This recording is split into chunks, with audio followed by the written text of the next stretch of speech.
Hello everyone, कैसे हैं आप सभी लोग। आशा करते हो सभी लोग बहुत ही अच्छे हैं। तो आज मैं आप सभी के सामने एक बहुत ही अच्छी लीगल जॉब की जो वैकेंसी है, जो पोस्ट है, वो शेयर करने वाली हूँ।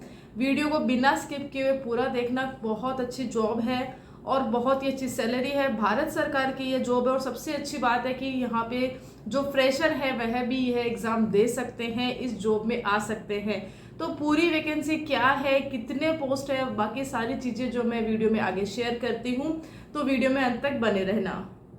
तो चलिए बात कर लेते हैं इस वैकेंसी के बारे में कि आखिर इसमें क्या क्या कितने पोस्ट है। तो टोटल इसमें 100 पोस्ट है और यहाँ पर लीगल के लिए जो है माफ कीजिएगा 20 सीट यहाँ पे अवेलेबल है। पूरे 20 सीट अवेलेबल है। इतनी अच्छी वैकेंसी में अगर 20 सीट अवेलेबल होती है बहुत बड़ी बात होती है। और नहीं तो होता ये है कि अगर कोई जॉब इस तरह से आती है ना, तो वहां पे कुछ 10 8 7 ऐसा ही मिलता है, तो 20 है। और ये कहाँ पर है, तो ये द ओरिएंटल इंश्योरेंस कंपनी है, उन्होंने निकाली है। गवर्नमेंट ऑफ इंडिया की ये कंपनी है। तो यहाँ पर ये चीज है। प्लस इसमें एक चीज और है कि यहाँ पे जो ये कौन से स्केल की जॉब है, तो ये जो है स्केल फर्स्ट कैडर की जॉब रहेगी। साथ ही फ्रॉम ओपन मार्केट यहाँ पे ये बता रखा है। अच्छा, ये अब मैं बता देती हूँ कि इसके जो ये आवेदन है ये कब से स्टार्ट हो गए थे।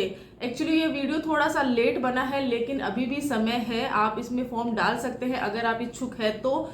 चलिए बात करते हैं कि इसकी आवेदन कब से शुरू हुए थे और इसकी लास्ट डेट है वह कब है। इसके आवेदन की जो तिथि है वह 21 मार्च से शुरू हो चुकी थी। यस, और जो 12 अप्रैल है, यस, आने वाले 2 दिनों के अंदर अंदर जो है इसकी लास्ट डेट कंप्लीट हो जाएगी। तो आपके पास आज रात का समय है। इसके अलावा आपके पास कल का भी समय रहेगा और परसों का भी। एक फिक्स स्पेसिफिक टाइम तक आप जो है अपने आवेदन यहाँ पे जमा करवा सकते हैं। अच्छा, इसके एग्जाम कब होंगी, ये नोटिफिकेशन तो है लेकिन इसके एग्जाम कब होगी।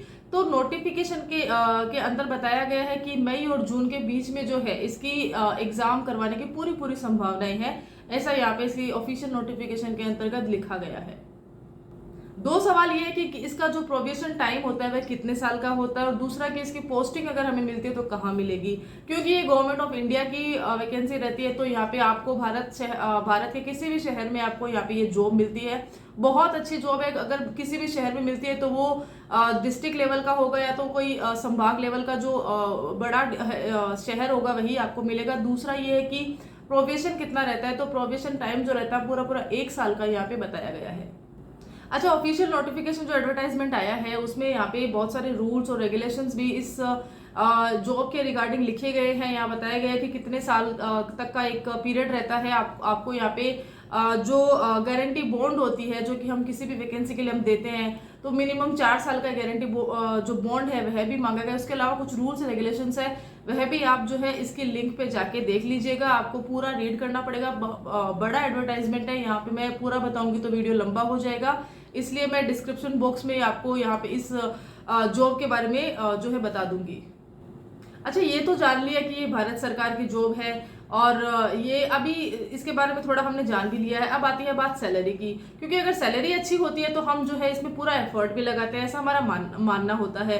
तो यहाँ बात करते हैं सैलरी की। तो सैलरी जो है इसकी 50,000 से इसकी शुरुआत है और पूरे अलाउंसेस मिला के टोटल 85,000 के करीब जो है आपका मंथली यहाँ पे यह पोस्ट के अगर आप यहाँ पे चयनित होते हो तो आपको यहाँ पे इस तरह की सैलरी मिलने वाली है। अच्छा, अब जैसे मैंने कि पहले बताया था कि पूरी 100 वैकेंसी यहाँ पर है, लेकिन लीगल डिपार्टमेंट की 20 पोस्ट यहाँ पे बताई गई है। और अब उन 20 में से आपको ये पूछा जाएगा कि आपकी एजुकेशन क्वालिफिकेशन पूछी जाएगी। तो क्योंकि भारत सरकार की है तो ये सोचना आता है कि एजुकेशन क्वालिफिकेशन इसमें हायर जुडिशरी भी मांग सकते हैं, लेकिन यहाँ पे सिर्फ और सिर्फ जो फ्रेशर है वह भी यहाँ पे इस एग्जाम के लिए जो है फाइट कर सकते हैं। सिर्फ और सिर्फ ग्रेजुएशन की डिग्री मांगी है। एक चीज है कि आपके 60% आपके मार्क्स जो है होने चाहिए। 59.99% भी जो है 60% में काउंट होगा, ये भी यहाँ पे स्पेसिफिक लिखा हुआ है। और बात करते हैं इसमें रिजर्वेशन कैटेगरी का भी है। अगर आप SC ST से कैटेगरी से बिलोंग कर रहे हैं तो वहां पर जो है 55% आपका जो है शैक्षणिक योग्यता के अंतर्गत गिना जाएगा। बात कर लेते हैं कि इसमें एज का क्या रोल रहेगा, कौन से जो कैंडिडेट हैं उम्र वाले हैं वो इसको दे सकते हैं। तो मिनिमम जो एज है आपकी 21 ईयर होनी चाहिए और मैक्सिमम जो एज है वह 30 ईयर होनी चाहिए। आप 30 साल तक हो तब तक आप जो है इस एग्जाम के लिए फाइट कर सकते हो। दूसरा यहाँ पे एज रिलैक्सेशन बहुत अच्छे से दे रखा है। लाइक अगर हम बात करते हैं कि विडो है या डाइवोर्स वुमन है स्पेशली, तो उन जो स्पेशली वो वुमन जो पति से अलग रह रही है, किसी कारणवश अलग रह रही है, सेपरेट रह रही है, उनके लिए 9 साल का जो एज रिलैक्सेशन है वह यहाँ पे बताया गया है। उसके अलावा जो नॉन क्रीमी के जो स्टूडेंट्स हैं 3 साल तक का, उनके लिए भी यहाँ पे बताया गया है। और जो ये डिसेबल होते हैं उनके लिए 10 साल का एज रिलैक्सेशन है। उसके अलावा आप एडवर्टाइजमेंट में इसके बारे में और अधिक जानकारी भी ले सकते हैं। ओके, अब बात करते हैं इसके एग्जाम पैटर्न की। अभी तक हमने ये सब चीजें देख ली है, अब इसका एग्जाम होगा कैसे। तो इसका एग्जाम जो है ना, इसका 3 फेज में एग्जाम होता है। प्री में होगा, मेंस होगा और इसका इंटरव्यू भी होगा।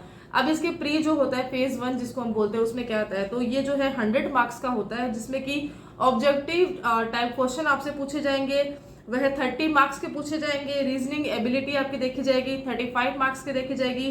क्वांटिटेटिव एप्टीट्यूड का जो एक टेस्ट होता है 35 मार्क्स का रहेगा। तो ऐसे आपका जो प्री है वह कंप्लीट करवाया जाएगा।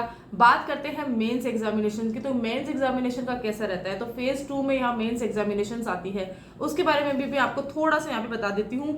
टोटल ऑब्जेक्टिव टेस्ट रहता है 200 मार्क्स का रहेगा, और डिस्क्रिप्टिव भी रहता है जो 30 मार्क्स का रहता है। अब यहाँ पे मैंने लिख रखा है कि जो ऑब्जेक्टिव होते हैं और जो डिस्क्रिप्टिव होते हैं टेस्ट विल बी ऑनलाइन। यह जो एग्जाम है यह ऑनलाइन होगा। अच्छा, ऑब्जेक्टिव का तो मैंने आपको बता दिया कि ये रहेगा, और जो 30 मार्क्स का जो डिस्क्रिप्टिव ये टेस्ट है इसमें क्या होगा, तो यहाँ पे इसमें बता रखा है, मेंशन कर रखा है कि ये लैंग्वेज का पेपर होगा, जहां पर की लेटर राइटिंग रहेगी 10 मार्क की और ऐसे राइटिंग रहेगी 20 मार्क की। तो टोटली लैंग्वेज और लॉ का मिला के यह बहुत अच्छा है। रीजनिंग का है तो आपके लिए एक अच्छा अवसर है कि आप जो है, भले 2 ही दिन इसमें बचे हैं, मैंने थोड़ा लेट इसको बता पाई हूँ, इसके लिए मैं आप सभी को सॉरी बोलती हूँ। आगे से मैं कोशिश करूंगी कि मैं एकदम टाइम पे आपको नोटिफिकेशन दूं। नॉर्मली मेरे नोटिफिकेशन बहुत जल्दी ही आते हैं, इस बार मुझे यहाँ पे लेट हुआ है, तो क्योंकि अभी 2 दिन बचे हैं तो आप इसके लिए ट्राई कर सकते हैं। और फिर है फेज 3, तो वहां पर की जो ये इंटरव्यू रहता है उसका रहता है कि आपको इंटरव्यू कॉल आएगा। आपने मेंस क्लियर कर लिया, आपने प्री क्लियर कर लिया, उसके बाद में आपको नॉर्मल आपका इंटरव्यू कॉल आता है, और इंटरव्यू कॉल के बाद में आपकी मेरिट लिस्ट के अकॉर्डिंग जो है आपका सिलेक्शन यहाँ पे आपको दे दिया जाएगा।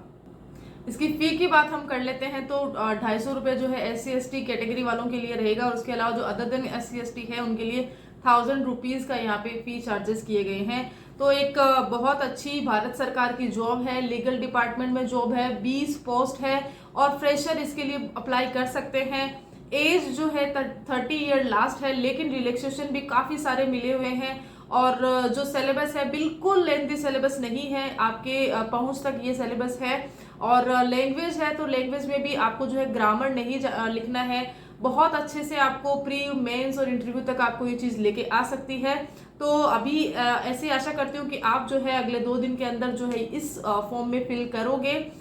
और बस यही है, आशा करती हूँ आपको ये वीडियो अच्छा लगा है, ये इन्फॉर्मेशन अच्छी लगी है, तो आप जो है खुद भी इस चीज़ को अप्लाई कीजिए। साथ ही अगर आप अपने दोस्तों के साथ इस वीडियो को शेयर करना चाहते हैं तो आप ये वीडियो उनके साथ भी शेयर कर सकते हैं। Till then stay tuned, thank you so much.